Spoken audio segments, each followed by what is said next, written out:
Hi hello ನಮಸ್ಕಾರ. Welcome back to Shashi ಬ್ಲಾಗ್ರಣ YouTube channel. So ಈ ವಾರದ ಬ್ಲಾಗ್ನ ಕತೆ ನಿಮ್ಮ ಜೊತೆ ಅಂತ ಹೇಳಿ ಬ್ಲಾಗ್ನ ಕ್ಯಾಪ್ಷನ್ ಹಾಕಿದ್ದೀನಿ. ಅದೇ ರೀತಿ ನಾನು ಡ್ಯೂಟಿ ಹೋಗೋದ್ರಿಂದ ಡೈಲಿ ವಿಡಿಯೋನ ಅಪ್ಲೋಡ್ ಮಾಡೋಕ್ಕಾಗೋದಿಲ್ಲ. ಅದಕ್ಕೋಸ್ಕರ ಇಡೀ ವಾರದ ಬ್ಲಾಗ್ನ ನಾನು ಸಂಡೇ ಹಾಕೋಣ ಅಂತ ಹೇಳಿ ಇಡೀ ವಾರದ ಬ್ಲಾಗ್ನ ಸೇರಿಸಿ ಎಲ್ಲ ವಿಡಿಯೋನ ಸೇರಿಸಿ ಮರ್ಜ್ ಮಾಡಿ ಈ ವಿಡಿಯೋನ ಮಾಡ್ತಾಯಿದ್ದೀನಿ.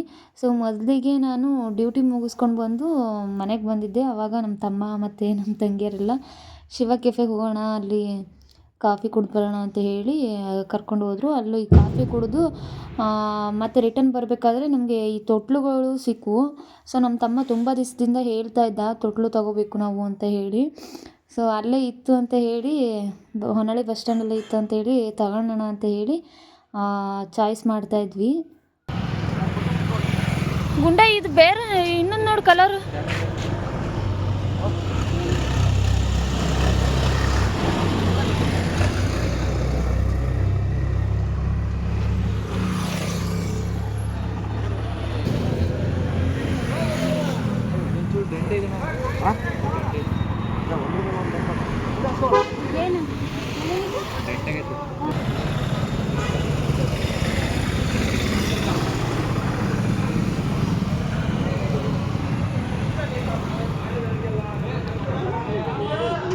ಇದು ಚೆನ್ನಾಗೈತಿ. ಇದು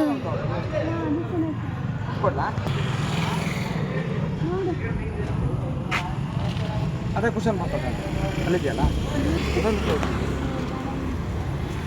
ಅಲ್ಲಿರೋ ಎಲ್ಲ ತೊಟ್ಲು ಕಲರ್ ಕೂಡ ತುಂಬಾ ಚೆನ್ನಾಗಿತ್ತು. ಯಾವ್ದು ತೊಗೊಳ್ಳೋದು ಯಾವ್ದು ಬಿಡೋದು ಅಂತೇಳಿ ತುಂಬಾ ಕನ್ಫ್ಯೂಸ್ ಆಗ್ತಾಯಿತ್ತು.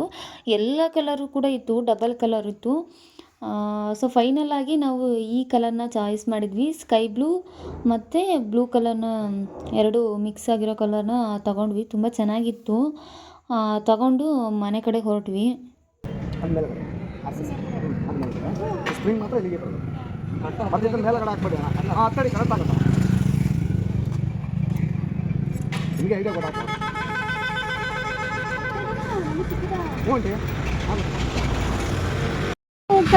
ಮೂರು ಜನ ಆಗಲ್ಲ.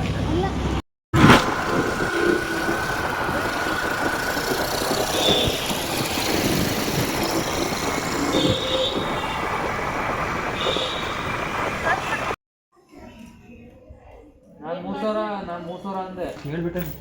ಹಂಗೆ ಅವ್ರು 4,000 1 ರೂಪಾಯಿ ಕಮ್ಮಿ ಕೊಡಲ್ಲ ಅಂತ 1,000 ರೂಪಾಯಿ ಲೆಕ್ಕ ಮಾಡಿದ್ದು. ಫೈನಲಿ ತೊಟ್ಲನ್ನ ಸ್ಕೂಟಿಲೇ ತೊಗೊಂಡು ಬಂದ್ವಿ. ಅದಾದಮೇಲೆ ಮನೇಲಿ ಅಡುಗೆ ಬೇರೆ ಏನೂ ಮಾಡಿರಲಿಲ್ಲ. ಅದಕ್ಕೋಸ್ಕರ ಜೋಳದ ಮುದ್ದೆ ಮತ್ತು ಗೊಜ್ಜನ್ನ ಮಾಡೋಣ ಅಂತ ಹೇಳಿ ರೆಡಿ ಮಾಡ್ತಾಯಿದ್ದೆ.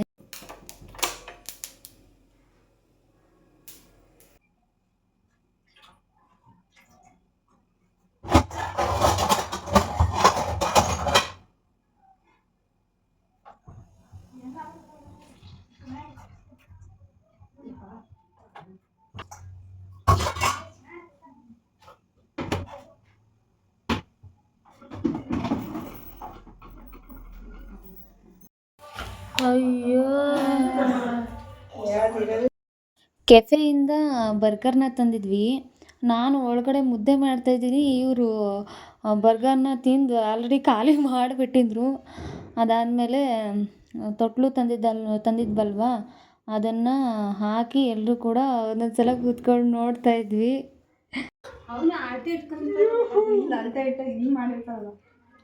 ವಾ, ಏನು ಕರೆಕ್ಟಾಗಿ ಬಂದತ್ ಬಿಡ ಮರಿಯ. ಭಾಳ ದಿನದ ಆಸೆ ಇದು.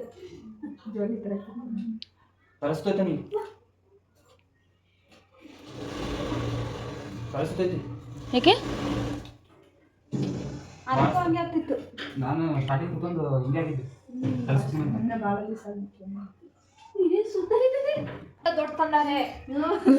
ಇದೇ ಕಾರಣ ಅದಕ್ಕೆ.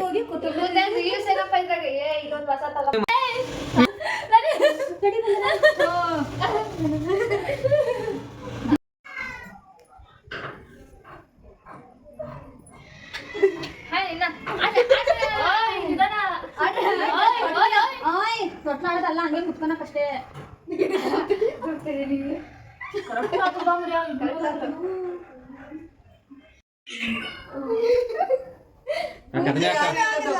ಅದನ್ನ ಹಾಕ್ತಾಳೆ. ಬೇಜಾರಾಗೈತಿ, ಕೆಂಪು ಆಗ್ಬಿಟ್ಟ. ನಾನು ಮನೆ ಜಗಳ ಮಾಡ್ಕೊಂಡ್ ಬಂದಾನೆ, ಸಿಟ್ನಾಗ ಅದಾನೆ.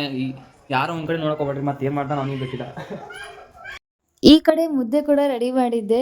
ಸೊ ಮುದ್ದೆ ಮತ್ತು ಗೊಜ್ಜನ್ನ ಊಟ ಮಾಡಿಕೊಂಡು ಅವತ್ತಿನ ದಿನನ ಮುಗಿಸಿದ್ವಿ.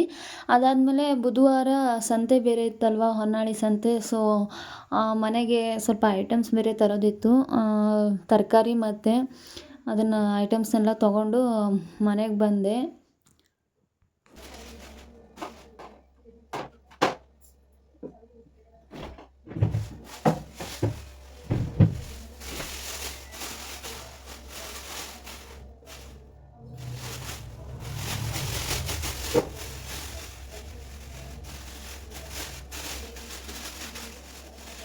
ನಾನು ವಾರಕ್ಕೊಂದ್ಸಲ ಈ ತರಕಾರಿ ಇಡೋ ಬಾಕ್ಸನ್ನೆಲ್ಲ ವಾಶ್ ಮಾಡ್ಕೋತೀನಿ. ಯಾಕಂದರೆ ಈ ತರಕಾರಿ ಇಡೋದ್ರಿಂದ ಸ್ವಲ್ಪ ಮಣ್ಣೆಲ್ಲ ಬೀಳುತ್ತೆ. ಅದರಿಂದ ವಾಶ್ ಮಾಡಿ ಇಟ್ಕೊಂಡು ಸ್ವಲ್ಪ ಒಣಗ್ಸೋಣ ಅಂತ ಹೇಳಿ ವಾಶ್ ಮಾಡಿ ಇಟ್ಟಿದ್ದೆ ಸೈಡಿಗೆ. ಅದಾದಮೇಲೆ ತರಕಾರಿ ಸಾರನ್ನ ಮಾಡೋಣ ಅಂತ ಹೇಳಿ ನವಿಲುಕೋಸು, ಕ್ಯಾರೆಟು, ಬೀನ್ಸು, ಈರುಳ್ಳಿ ಎಲ್ಲನೂ ಕೂಡ ತಗೊಂಡು ಹೆಚ್ಕೊಂಡು ಒಂದು ಕಡೆ ಕುಕ್ಕರಲ್ಲಿ ಹಾಕಿ ಈ ಕಡೆ ಬೇಯಿಸ್ತಾಯಿದ್ರೆ, ಈ ಕಡೆ ತರಕಾರಿನೂ ಕೂಡ ಜೋಡಿಸ್ಕೊಳ್ಬೋದು ಅಂತ ಹೇಳಿ ತರಕಾರಿ ಹೆಚ್ಚ್ತಾಯಿದ್ದೆ. ಸ್ವಲ್ಪ ಕೈ ಕೊಯ್ದುಬಿಡ್ತು. ಆ್ಯಕ್ಚುಲಿ ಅದು ಫುಲ್ಲು ಇದಿದೆ ಚಾಕು. ಸೊ ಆದರೂ ಬಿಡಲಿಲ್ಲ. ತರಕಾರಿ ಹೆಚ್ಚೋದು ಮುಖ್ಯ ಆಗಿತ್ತು. ಅದಕ್ಕೋಸ್ಕರ ಫಾಸ್ಟಾಗಿ ಮಾಡೋಣ ಅಂತ ಹೇಳಿ ತರಕಾರಿನ ಹೆಚ್ಚಿ ಕುಕ್ಕರಿಗೆ ಹಾಕಿದೆ.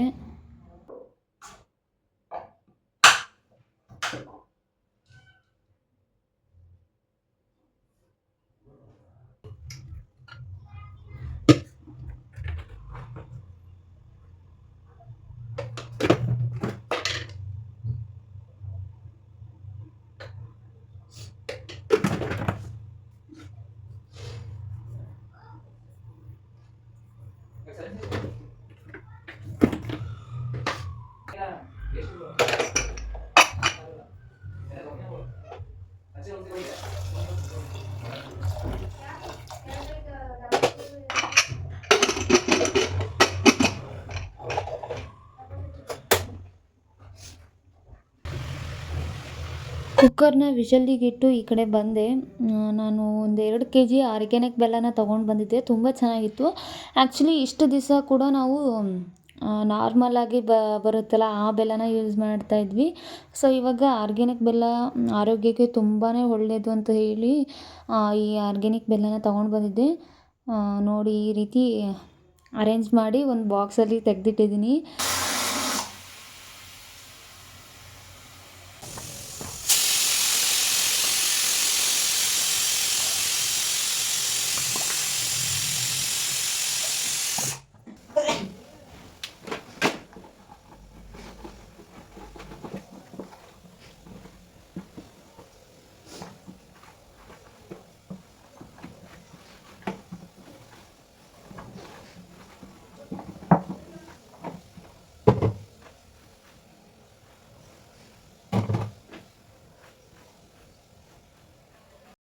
ಇನ್ನು ಈ ಕಡೆ ತರಕಾರಿ ಸಾರು ಕೂಡ ಆಗ್ತಾಯಿತ್ತು. ಈ ಕಡೆ ನಾನು ಜೋಳದ ಮುದ್ದೆ ಮಾಡ್ಕೊತಾ ಇದ್ದೆ. ಡೈಲಿ ನನಗೆ ಜೋಳದ ಮುದ್ದೆ ಇರಲೇಬೇಕು. ಅದಕ್ಕೋಸ್ಕರ ಎಷ್ಟೊತ್ತಾದರೂ ಪರವಾಗಿಲ್ಲ ಜೋಳದ ಮುದ್ದೆ ಮಾಡ್ಕೊಂಡು ತಿಂದುಬಿಡ್ತೀನಿ. ಸೊ ಇವತ್ತು ಜೋಳದ ಮುದ್ದೆ ಮಾಡೋದನ್ನು ವಿಡಿಯೋ ಹಾಕಿದ್ದೀನಿ ನೋಡಿ.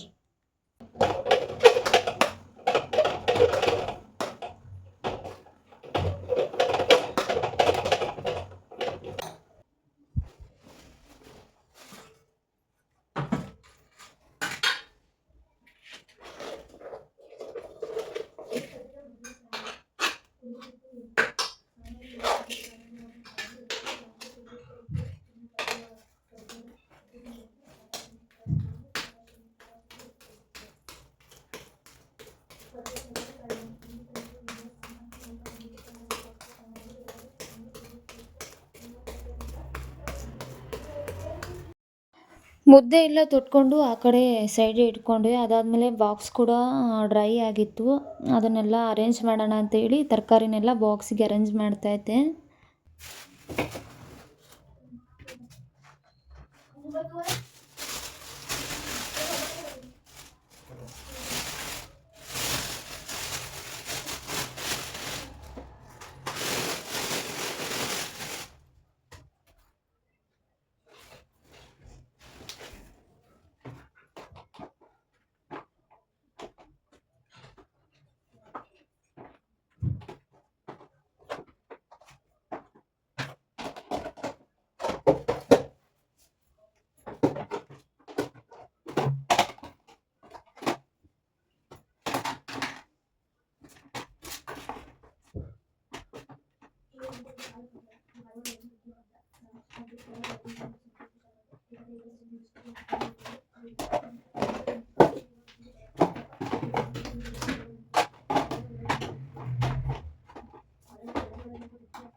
ಈ ಸಲ ಸಂತೆಲಿ ನಾನು ಸ್ವಲ್ಪ ಬೇರೆ ಬೇರೆ ತರಕಾರಿನೂ ಕೂಡ ತೊಗೊಂಡು ಬಂದಿದ್ದೆ. ಬಣ್ಣ ಸೌತೆಕಾಯಿ ಮತ್ತು ಗೆಣಸು ತೊಗೊಂಡು ಬಂದಿದ್ದೆ ಮಾಡ್ಕೊಂಡು ತಿನ್ನೋಣ ಅಂತ ಹೇಳಿ. ಅದಾದಮೇಲೆ ಇದನ್ನ ತೊಗೊಂಡು ಬಂದಿದ್ದೆ ಮಕಾನ್ಕಿ ಖೀರ್ ಅಂತ ಹೇಳಿ. ಸೊ ಇದರಿಂದ ಪಾಯಸನ ಮಾಡ್ಬೋದು, ಅಂದರೆ ಡ್ರೈ ಫ್ರೂಟ್ಸ್ನ ಮತ್ತು ಇದನ್ನು ಹಾಕಿ ಪಾಯಸ ಮಾಡ್ಬೋದು. ಅದಕ್ಕೋಸ್ಕರ ಇದನ್ನು ತೊಗೊಂಡು ಬಂದಿದ್ದೆ. ಅದಾದಮೇಲೆ ಗೋಧಿ ಖಾಲಿ ಆಗಿತ್ತು, ಅದಕ್ಕೋಸ್ಕರ ಗೋಧಿನೂ ತೊಗೊಂಡು ಬಂದಿದ್ದೆ, ಒಂದು 5 kg ಆಗುವಷ್ಟು.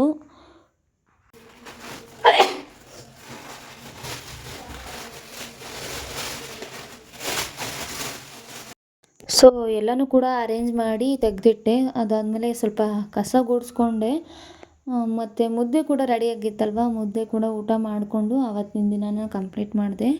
ನೆಕ್ಸ್ಟ್ ಡೇ ನಾನು ಸಂತೆಯಿಂದ ಗೆಣಸು ತಂದಿದ್ದೆ ಅಲ್ವಾ, ಅದನ್ನು ಬೇಯಿಸ್ಕೊಂಡು ತಿನ್ನೋಣ ಅಂತ ಹೇಳಿ ಕುಕ್ಕರಿಗೆ ಇಟ್ಟು ಬೇಯಿಸ್ಕೊಂಡೆ. ಅದಾದಮೇಲೆ ಬೆಲ್ಲನೂ ಕೂಡ ಕಾಯಿಸ್ಕೊಂಡು ಹಾಲನ್ನ ಹಾಕೋಣ ಅಂತ ಹೇಳಿ ಕುದೀತಾ ಇತ್ತು ಹಾಲನ್ನ, ಅದನ್ನು ಹಿಂಗೆ ಹೋಗಿ ಹೋಗ್ಬಿಟ್ಟೆ ಕೆನೆ ಹೋಗಲಿ ಅಂತ ಹೇಳಿ. ಸೊ ಕಣ್ಣಿಗೆಲ್ಲ ಸಿಡಿದುಬಿಡ್ತು, ತುಂಬಾ ಉರಿತಾ ಇತ್ತು. ಸೊ ಪೇಸ್ಟ್ ಎಲ್ಲ ಹಚ್ಕೊಂಡೆ, ಆದರೂ ಕೂಡ ಕಮ್ಮಿ ಆಗಲಿಲ್ಲ.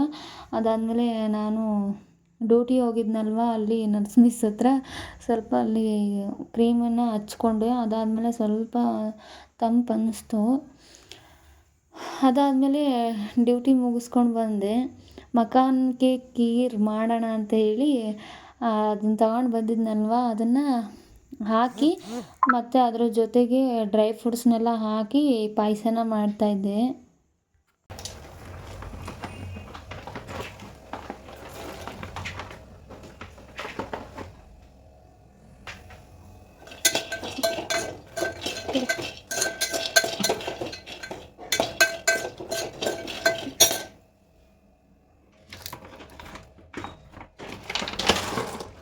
ಸಪ್ಪೆ ಸಪ್ಪೆ ಸೊಸೆ ಒಂದು ಎರಡೆರಡು ತಿಂಡಕ್ಕೂ ಎರಡು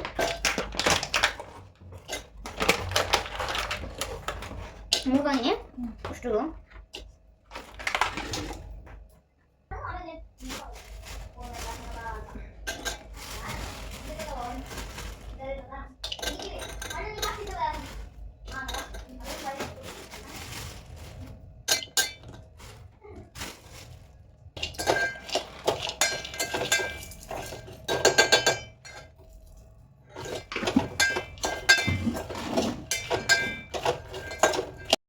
ಸೊ ಈ ಮಖಾನಿಕ್ಕಿ ಖೀರನ್ನ ಮಾಡೋದು ತುಂಬಾ ಸುಲಭ.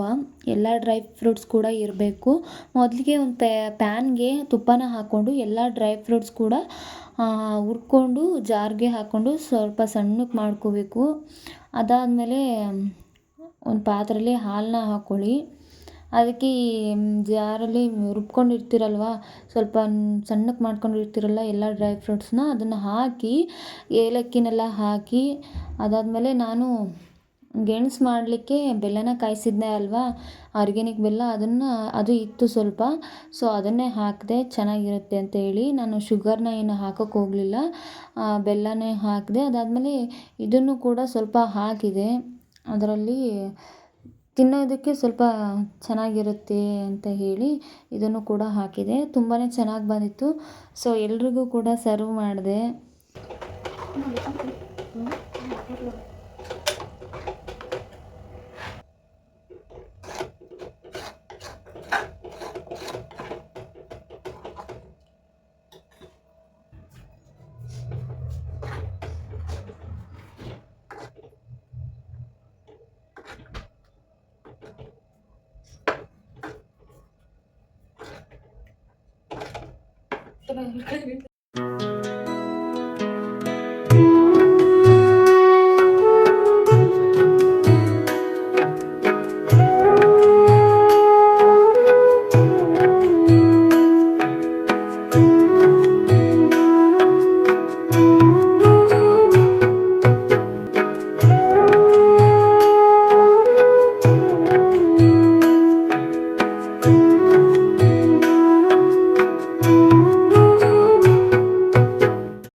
ಅದಾದಮೇಲೆ ನಾನು ರೊಟ್ಟಿನ ಮಾಡ್ತಾಯಿದ್ದೆ. ನಮ್ಮಮ್ಮ ಮುದ್ದೆ ಮಾಡಿಟ್ಟಿತ್ತು.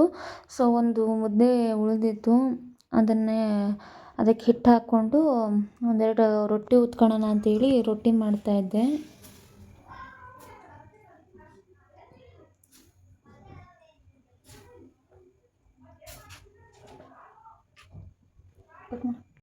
ರೊಟ್ಟಿ ಎಲ್ಲ ಉದ್ದಿಟ್ಟು ಸ್ವಲ್ಪ ಪಲ್ಯ ಮಾಡಿಟ್ಟು ಈ ಕಡೆ ಬಂದೆ.